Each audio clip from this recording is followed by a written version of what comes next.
What you're seeing on the screen isn't a movie set. It's a real place once known as the Brothers' Home, discovered in South Korea. Does it ring a bell? If you've watched the series Squid Game, you'll definitely recognize these locations. Long corridors, anonymous architecture, colors, barracks. It's all way too similar to be a coincidence. This very facility, where horrible things happen to people, is allegedly the inspiration for one of the most brutal series of the last decade. Or is it? Let's dig in. What we found might turn everything upside down. Is it true the series was based on real events? Was there really a camp where people were turned into living ghosts? And if so, who created it? And why was it kept silent for decades? Did Netflix really take this shadow from the past and transform a true horror story into entertainment? What's behind those photos that went viral all over the internet? And the most important question, if this is all a game, then who's the player and who's the audience? This video isn't a retelling of the show. We want to go deeper, to find out what actually sparked the creation of Squid Game. Was it fiction, or was there a real-life story buried for decades? The line between game and reality blurred long ago. Masks, numbers, rules, shows that change people's lives forever. And the further we dig, the scarier it gets. In a way, we're players ourselves. The stakes are just different. You're watching Pandemic of the Mind.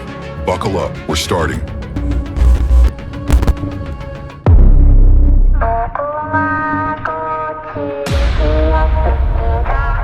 I remember when I first turned on season 1. I thought I'd just chill for the evening, made myself a cup of tea, but halfway through the first episode, I realized this wasn't just some entertainment show. Everything felt way too real. Not the special effects, not the costumes, but the emotions of people willing to risk their lives for money. I caught myself thinking, just how desperate does someone have to be to voluntarily enter such a deadly game? Or is it more about greed, the desire to grab more than you're entitled to?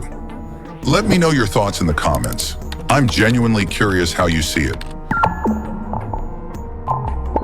Because honestly, Squid Game isn't just about bloody contests or creepy masks with squares and triangles. It's about people society has left behind. Some need money for surgery, some to pay off crushing debts. Others are simply sick of being nobodies and dream of feeling like a winner at least once in their lives. For some, joining such a game becomes their last hope, their final chance to change anything. And let's be honest with ourselves. Who hasn't felt that the world is unfair? Maybe you were a kid and someone at school was flaunting brand new sneakers or the latest iPhone, while you wore a hand-me-down jacket or a phone that only turned on after 5 tries.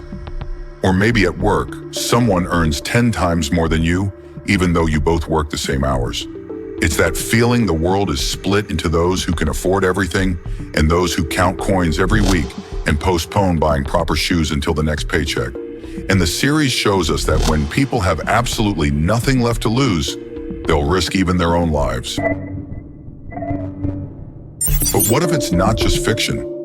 After Squid Game came out, the internet exploded with rumors claiming the series was based on true events, that there really was a place in South Korea resembling hell itself. I started digging through articles, watching interviews, reading investigations, and one day I stumbled upon a story that made my hair stand on end. In Busan, there truly existed a camp known as the Brothers' Home. Officially, it was created to help the homeless and unemployed. On paper, it all looked good. The government allocated funds, promised shelter, hot meals, medical care, job training. But behind the facade of charity was a genuine nightmare. People were rounded up and taken there by force, grabbed right off the streets, the police, social services. Everyone was involved. If someone didn't have papers, if they wandered around aimlessly, they could just be taken. Sometimes even teenagers from normal families were snatched if they stayed out past curfew. Anyone could be taken away. Those who survived described horrific things.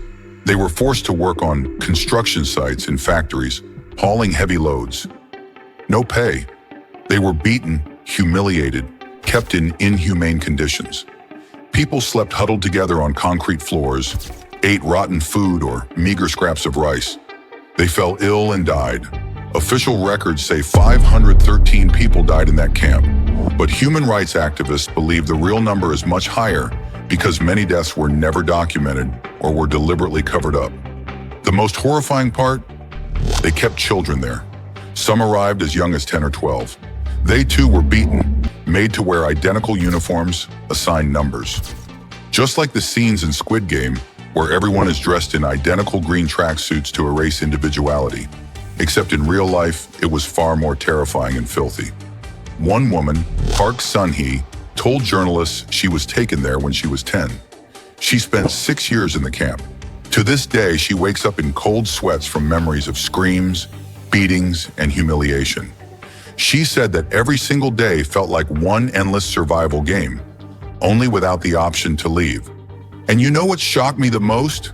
The government knew about this camp, knew about it for decades, but kept silent because the camp was profitable. Free labor, cheap goods, massive profits for those at the top. Entire buildings were constructed, products manufactured, services provided, all thanks to slave labor. When the camp was finally shut down in 1987, there was a huge investigation. The director of the brothers' home went to prison, but many others responsible were never punished. Many documents remain classified. Archives are still off limits to the public. There are still blank spots. How many people actually died? How many never came back home? And here's where it gets truly chilling. In the series, people are whisked away to an unknown place. They're forced to wear identical uniforms, stripped of names and turned into numbers. In real life, it looked no less horrific, just without the colorful sets and musical scores. Squid Game's creator, Hwang Dong-hyuk, claims he knew nothing about the brothers' home, that he was inspired by debt, manhwa comics, and social injustice. Maybe that's true, but there are just too many coincidences. Too many things in the series that echo the horrors of real history. There were also black and white photos circulating online, supposedly from that camp. They showed skinny, emaciated people in matching outfits, rooms with bare concrete walls, plaques with numbers on their chests. Millions of users reposted those images saying, "Here's proof of that real-life hell." Videos with these pictures racked up hundreds of millions of views on TikTok and YouTube. But it turned out those photos were fake. They were created by a Turkish artist, City Hermitai, who used AI to generate an art project. He wanted to portray the world in a dark light and make people reflect. But thousands of bloggers ripped his images out of context and began passing them off as genuine photos from the Korean camp. And so truth became tangled with fiction. Now, nobody can say for sure which photos are real archives and which are AI creations. Real photographs do exist, but there are far fewer of them, and they're stored in Korean state archives. Access is heavily restricted, allegedly so as not to traumatize relatives and not to reopen old wounds. But many human rights activists believe these images are hidden to avoid shaming the government. And now comes another weird paradox. After the wild success of the series, Netflix decided to create a real-life reality show, Squid Game: The Challenge. 456 contestants from around the world competed for a prize of $4.56 million. Of course, nobody was killed, but the conditions were so harsh that participants complained of frostbite, injuries, overheating, and fainting spells. One player said in an interview, "It was hell disguised as entertainment." And that's where a terrifying thought hits me. The series shows how poverty and desperation turn people into pawns for the amusement of the rich. And just a couple of years later, we see the exact same thing happen in real life, only disguised as a game show chasing likes and views. Yes, the participants went there voluntarily, but does that really change the fact that we gleefully watch people humiliating themselves for money?